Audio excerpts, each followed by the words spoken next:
5 years ago, I made a video talking about Mario boss battles and how I was always underwhelmed by them. Ever since the beginning, for the most part, it seems like almost every single game has this similar structure to Mario's bosses, where you jump on their head 3 times and they're done. And I feel like I have a pretty good idea of how boss battles should be handled, because after all, they're some of my favorite parts in gaming ever. One of my biggest series that I've ever started on this channel was ranking boss battles amongst the different Nintendo games, and even some non-Nintendo games, because I love bosses so much. And it's become like a staple for me on this channel to always rank boss battles whenever there's a new game, and I'm still going back ranking older game bosses as we speak. So I pretty much know the in and outs, and I've done this through many different series, not just Mario. Since May of 2019, when I made this original video, I was really looking back at it and seeing today, has anything actually changed since then? And in fact, I think it's gotten worse. And this isn't really just a problem for Mario, which I'll actually dive into towards the end of this video, but it's some other IPs that I've noticed from Nintendo are starting to feel this effect. Before I dive into what I mean, I want to thank you guys so much for tuning in today. You guys gave over 150 brand new subscriptions to the channel yesterday, and I can't thank you enough. Let's see how many we can actually get on today's video. Let's try to beat 150 even. If you enjoy the video, just leave a like and subscribe. Thank you so much, and let's dive into the video. Now, I think it's safe to say that 2D Mario is never really known for boss battles, and since the very beginning, it always had basic boss battles, with Super Mario Bros. 1 of just dodging the boss altogether and touching the axe in order to drop Bowser in the fire. Thankfully, Super Mario Bros. 2 definitely had more unique boss battles and different ways to approach them, and I actually think it's one of the best of the classic series. But Mario Bros. 3 and Super Mario World definitely took this back again in the opposite direction, having nothing but identical Koopalings with slightly different mechanics, where you simply just needed to jump on the boss's head 3 times. It was pretty basic overall. And don't even get me started on the Mario Land games, where the first game only had 3 identical bosses that repeated itself, and Mario Land 2, let's just say that they are some of the worst boss battles in gaming. Of course, we had the new Super Mario Bros. Formula, right? That would completely change everything and give us finally some unique boss battles. Well, the first game actually did for the DS, actually giving us unique bosses. We still had to jump on their head 3 times, but there was more than just Koopalings and mindless running back and forth of the enemy. Having bosses like Petey Piranha or Monty Tank, which was a Monty Mole in a giant tank firing at Mario. For the most part, this game had great bosses outside of Bowser Jr. This was just pathetic. But it does pain me to say, for the next 3 games in the series, yes, there's 3 more in New Super Mario Bros., the bosses don't get better, and in fact, they almost pull from Bowser Jr.'s boss fights in the original New Super Mario Bros. For the DS, where every single boss battle is either Bowser Jr. or a Koopaling with a very simple mechanic to dodge, and you jump on their head 3 times. It's rinse, repeat, and it's like this for the entire rest of the series. Once again, 2D Mario games were never known for its boss battles, but goodness gracious, the fact that there's one at the end of every single world, and then even a mini-boss of every single world, means that you're fighting about 14 different boss battles at the least, and sometimes there's way more than that in these games, sometimes almost 20 bosses in total. So if you're gonna have that many boss battles, can you make them, a little less brain dead? Now let's jump into the 3D era, because Mario 64's bosses are really no exception either, and we're actually looking at the DS version simply due to the fact that there's some extra bosses in this version as well compared to the original. But man, bosses like King Bob-omb, where you just pick him up and throw him on the ground again, ground pounding on a Womp's back, or just running around a circle and endlessly punching a Boo around the room, it's just not great. Now, I feel like it's Super Mario Sunshine and Super Mario Galaxy that actually broke free from this curse, at least for 3D Mario games, because Mario Sunshine actually had some unique boss battles with unique purposes. And of course, a lot of that was due to the mechanic of Flood, giving Mario the ability to spray water in different ways. So the bosses were built with this mechanic in mind. And Super Mario Galaxy's bosses utilized new item power-ups and also the whole space mechanic to also come up with some really unique boss battles. In fact, I think the Mario Galaxy bosses are clearly some of the best in the entire series, even in today's standards. But then again, Nintendo kind of took an extreme left turn, and the boss battle design went downhill with 3D Land and 3D World.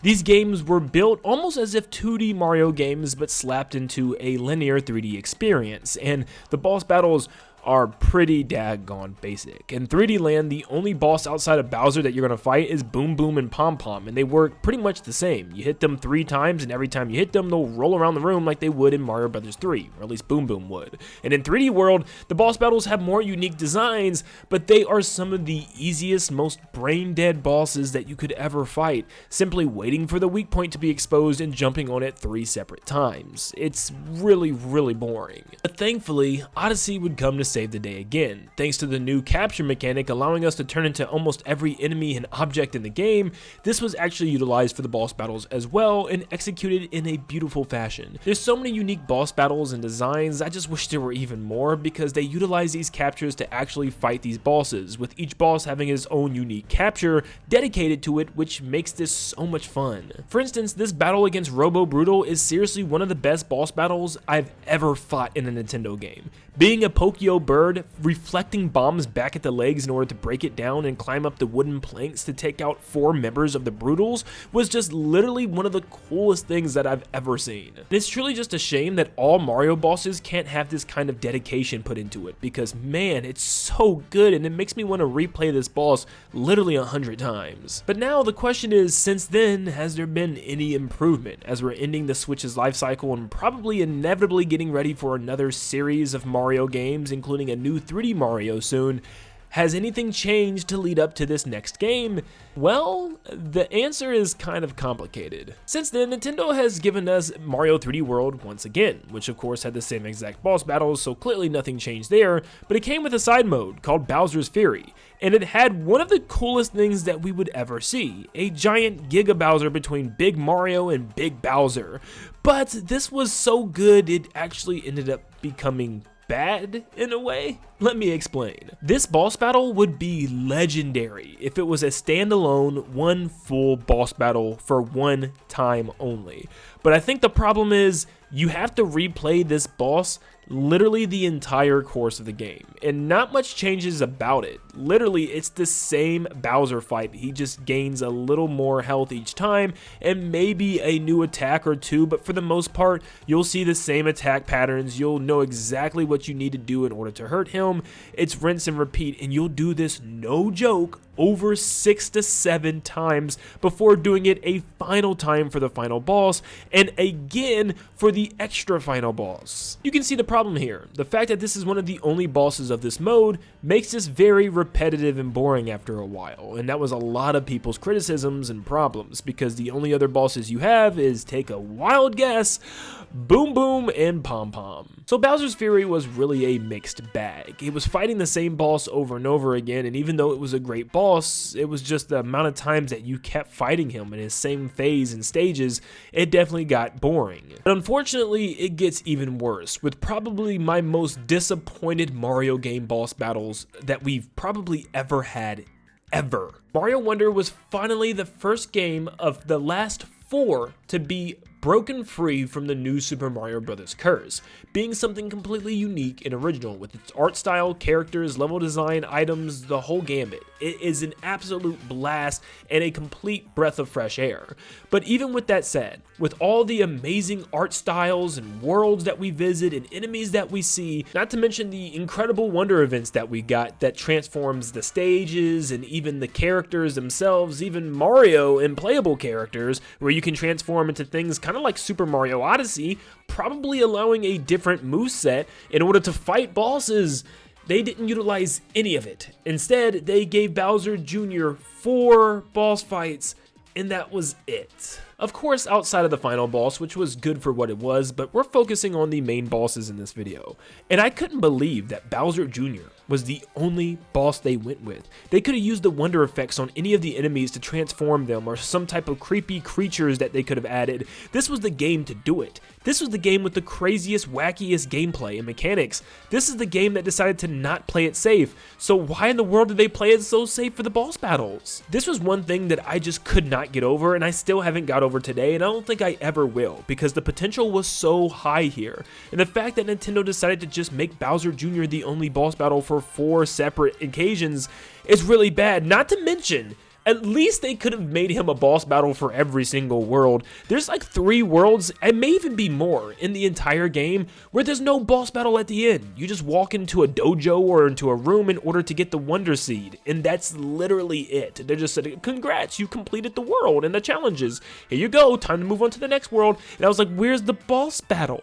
There's no mid-boss battle for the middle of the world anymore, like the tower bosses. There's just an occasional final boss of the world for only 4 worlds. Yeah, and it's always Bowser Jr. And all he does is manipulate the stage to move a bit. It feels like Larry boss battles from New Super Mario Bros., if you know what I mean, where he just simply moves the stage. That's his main gimmick. They also have these really cool airship levels with really great music and atmosphere, just for it to end with a giant Bowser machine that's just spitting out Mecha Koopas. You just jump on the switch and then exit the level. It's just like, this is where there should be a boss battle, right? And I don't know if this is just Nintendo feeling like, you know, they need to make these boss battles simple and basic, like they don't even need to focus on these anymore. This is not what they want their main gameplay to come from, which kind of sucks. And if their method is also just making it brain dead easy for kids to enjoy only, it's also something that kind of sucks for your general audience. And it doesn't necessarily need to be grueling difficult in order for people to finish. Like, for instance, you can have extra hard difficulty boss battles at the end of the game as an extra challenge like Odyssey does, but just have the bosses at least be dynamic. If they're going to be easy, let them still be fun to fight. You don't need hard difficulty to make something fun. If there's a unique mechanic or something that requires you to do something unique and interesting to hurt the boss, that's what people want to see. Robo Brutal is not difficult. I really hardly ever take damage from the thing, but the boss battle is so perfectly crafted and well designed, it's something that I find myself wanting to replay over and over again. It's not just jumping on an enemy's head 3 times, it requires different phases and strategy in order to take it down. But this is something that isn't just mainline Mario now. It's starting to bleed into other parts of Mario's franchises, like even the RPG games, because we just finally got a new Mario RPG in the vein of Mario and Luigi Brothership. And this game has a boss battle problem, in my opinion. I'm not saying the boss battles that are there are bad. In fact, they're really, really good, and the Luigi logic used for them is completely well crafted. The problem is just the insane lack of bosses. There just doesn't seem to be enough for a series that was originally known for tons of boss encounters. Superstar Saga had 28 bosses, Partners in Time had 19, Bowser's in Story had 24, Dream Team with 25, and Paper Jam with 20. And that's not even including the X or harder versions of the bosses that you fight late game. No, these are just the base bosses, and Brothership has 12. And on paper, 12 sounds good for any other Mario game, but for Mario and Luigi, it's very much on the shorter side, considering the fact that they even have tons of mini bosses that you can get through really fast. It doesn't even feel like you fought 12 bosses by the end of the game. It feels more like 6 or 7. With a game this long, like seriously, it's probably one of the longest games in a series. It took me almost like 60 to 70 hours to 100% complete everything. You will go sometimes like 12 to 15 hours without seeing a single boss encounter. There are so many instances and situations where I'm like, okay, we're at the end of this world or end of this mission and part of the story. Clearly, we're about to fight a boss battle. And maybe even sometimes a character will appear at the end like, okay, here comes the fight, and they'll just run away or something. I'm like, what? Did we just not want to do a boss battle here? Like, why not? If I have to be honest, this is something that goes far beyond just Mario games. I feel like lately it's just been Nintendo games in general, and one of the other franchises that have been hurting, in my opinion, is The Legend of Zelda. Because, in my opinion, one of the only weak points of Breath of the Wild was the Blight Ganons. It definitely was just a rinse and repeat of the same looking boss creature with some type of elemental new power-up. And for the most part, these boss encounters were a drag, and for a lot of people, they just did not want to fight them after completing one of the Divine Beasts. In fact, even the final boss of that game was very underwhelming, especially for a series that once again is known for boss battles, for unique ways to take them down with unique items that you've gathered from dungeons, and even mini bosses from the dungeons that you'll fight in unique ways to find their weak point before just slashing them endlessly with your sword. And that's what I feel like the new open world Breath of the Wild era Zelda games are doing, are just big hack and slash once you knock the enemy on the ground. And I think the same exact thing can be said for Echoes of Wisdom, and honestly, if you ask me, I think they might even be worse than the ones from Breath of the Wild. At least they have unique designs, but the way you fight them,